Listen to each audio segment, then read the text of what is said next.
Sir Winston Churchill led Britain through the darkest hours of World War II, and this made him one of the modern world's most famous leaders.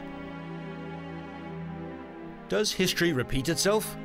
In the case of the Churchill family, it very well may. About 300 years ago, a fierce battle became a turning point in European history. The Battle of Blenheim was won by an Allied army led by the Duke of Marlborough, who defeated the previously unbeaten French forces in southern Germany.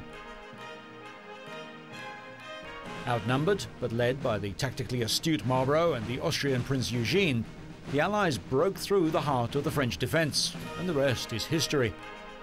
In this battle, the French army lost nearly 2/3 of its soldiers and never recovered to dominate again, as once they had.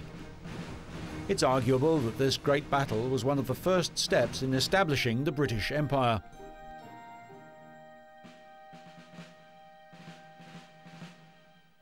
A grateful Queen Anne gave a magnificent reward to the victor. He was made the first Duke of Marlborough, given a large sum of money and the luxurious estate of Blenheim Palace in Oxfordshire.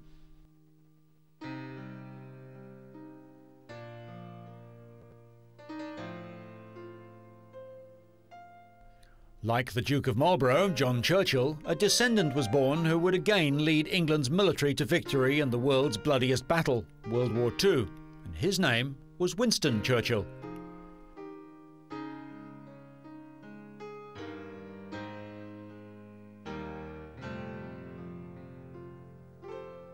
Within the palace are superb staterooms filled with gold and silver, paintings and tapestries and furniture. But there is one very simple room. It's the room where Winston Churchill was born. The room is kept very much as it was when Winston Churchill was born there in 1874. On May the 10th, 1940, Winston Churchill was made Prime Minister of a nation in extreme jeopardy. Every news bulletin confirmed worsening news of Britain's imminent defeat by the Nazi regime.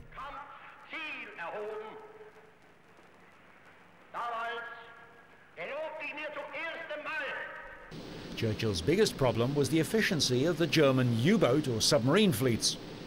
The Germans nearly closed the sea lanes and crippled Britain.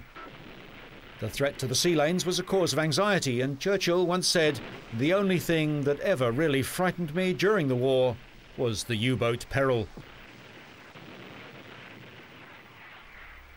Then came the dark days when London was blitzed by the Luftwaffe and under continued bombing. But even in those horrific times, the steadfast Churchill was able to make remarkable speeches that inspired his countrymen.